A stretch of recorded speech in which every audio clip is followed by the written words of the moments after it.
आज के वीडियो में जानेंगे कि हरियाणा का कुख्यात गैंगस्टर टीनू हरियाणा इंजीनियरिंग के फाइनल ईयर की पढ़ाई छोड़कर कैसे शामिल हुआ लॉरेंस गैंग में और कैसे बना लॉरेंस गैंग का शार्प शूटर। ये वही टीनू हरियाणा है जो लॉरेंस बिश्नोई की गैंग के लिए हरियाणा की कमान संभालता है, जबकि पंजाब की कमान लॉरेंस खुद संभालता है और राजस्थान में अपराध का सिक्का संपत नेहरा ने जमाया। टीनू हरियाणा लॉरेंस बिश्नोई का शार्प शूटर है। वह एक केस में गुरुग्राम जेल में बंद था। उसी दौरान लॉरेंस गैंग के अरुण राणा भी गुरुग्राम जेल में आजीवन कारावास की सजा काट रहा था। जेल में ही टीनू हरियाणा और अरुण राणा की दोस्ती हुई। उसके बाद टीनू जेल से बाहर आया तो अरुण राणा भी 1 महीने की पैरोल पर जेल से बाहर आया था। इसी दौरान उसने टीनू हरियाणा के कहने पर एक वीडियो बनाई जिसमें उसने कहा कि टीनू हरियाणा उसका बड़ा भाई है, जो टीनू का दुश्मन है वो राणा का भी दुश्मन है। हत्या, लूट, डकैती और दहशत फैलाकर टीनू खुद का एक बड़ा गैंग खड़ा करना चाहता था। टीनू एक युवा अपराधी है और कई अन्य युवाओं को साथ लेकर अपराध की दुनिया में शामिल करने में माहिर भी है। टीनू हरियाणा इतना शातिर बदमाश है कि सिर्फ पुलिस ही नहीं बल्कि उसके उलट टीनू भी पुलिस की हर गतिविधियों पर पैनी नजर रखता था। उसके साथ ही उसे पब्लिक ओपिनियन की भी बड़ी फिक्र थी और वो कोई ऐसा काम नहीं करता था जिससे पब्लिक में उसकी इमेज खराब हो। टीनू पुलिस की गतिविधियों पर पैनी नजर रखने के लिए मीडिया और सोशल मीडिया का सहारा लेता था।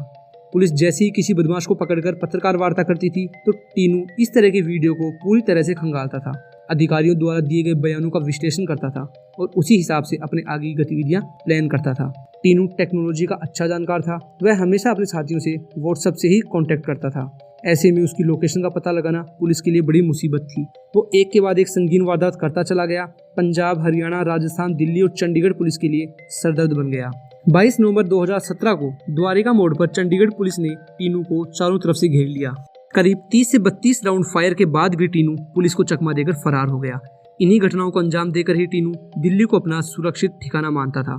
हरियाणा में घटना को अंजाम देकर वह सीधा दिल्ली आता और अपने साथियों के पास शरण लेता था। वहां पर उसके रहने के सभी प्रबंध थे। जब टीनू दिल्ली में 1 महीने से छुपा हुआ था, ऐसे में भिवानी पुलिस ने उसकी लोकेशन पता की। भिवानी पुलिस उसके पहले से पकड़े साथी को दिल्ली लेकर गई। करीब सुबह 3 बजे उसके दोस्त ने टीनू के कमरे पर दस्तक दी। उससे पहले गेट पर लगे लेंस से झांक लिया, लेकिन उसने दरवाजा खोलने के बजाय अपने दूसरे दोस्त को टेलीफोन कर पूछा कि उसका दोस्त सुबह 3 बजे मेरे कमरे के बाहर कैसे आ गया। टीनू के दोस्त ने तुरंत उसे अलर्ट कर दिया। वो माजरा समझ गया और वहां से भी तुरंत फरार हो गया। टीनू ने अपने साथियों के साथ मिलकर 1 नवंबर 2017 को चिड़ियाघर रोड पर स्थित जिम में बंटी मास्टर की गोली मारकर हत्या कर दी। उसके बाद टीनू ने 20 लाख रुपए की फिरौती न देने पर खरोलिया मेडिकल पर दहशत फैलाने के लिए फायरिंग करवाई, जिसमें सामान लेने आया एक युवक घायल भी हुआ। टीनू ने पुलिस रिमांड के दौरान बताया कि खरोलिया मेडिकल हॉल पर फायरिंग करने वाले गुर्गे को घटना के बाद उसने बहुत जलील किया, क्योंकि उसका मकसद खरोलिया मेडिकल हॉल के संचालक को डराना था, न कि किसी अन्य व्यक्ति को गोली मारना। उसके गुर्गे का निशाना चूक गया था और वो गोली दवा खरीद रही युवक को जा लगी। आमतौर पर वह उन्हीं व्यक्तियों को निशाने पर रखता था जिनकी छवि समाज में अच्छी नहीं थी, या फिर व्यापारियों को लूटने और दहशत फैलाने के मकसद से मारता था।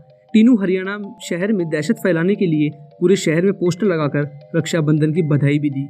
उसमें गैंगस्टर लॉरेंस बिश्नोई, टीनू हरियाणा खुद और संपत नेहरा के फोटो लगे हुए थे। पोस्टर से जहां लोगों में डर का माहौल बना, वहीं पुलिस प्रशासन में भी हड़कंप मच गया।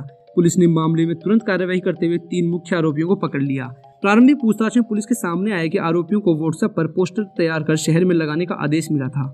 यह आदेश टीनू हरियाणा ने दिया था। आरोपियों का मुख्य मकसद गैंग की सक्रियता को शहर में जाहिर करना था। इसके बाद भिवानी पुलिस ने SIT यानी स्पेशल इन्वेस्टिगेशन टीम गठित की, डेडिकेटेड टेक्नोलॉजी की टीम गठित की और टीनू का पीछा करना शुरू किया। पुलिस टीनू का पीछा करते करते बेंगलुरु पहुंची। टीनू हरियाणा को बेंगलुरु में उसके साथियों के साथ गिरफ्तार किया गया। टीनू की गिरफ्तारी हरियाणा पुलिस के लिए बड़ी कामयाबी थी। टीनू हरियाणा उर्फ दीपक ने हरियाणा पुलिस के साथ साथ चंडीगढ़, दिल्ली और राजस्थान पुलिस के लिए भी मुसीबतें बढ़ा दी थी। तो ये थी कहानी टीनू हरियाणा की। इसी तरह की क्राइम से जुड़ी और भी कहानियों को जानने के लिए हमारे चैनल को देखते रहिए। चैनल को सब्सक्राइब करना और बेल आइकन को प्रेस करना बिल्कुल ना भूलें।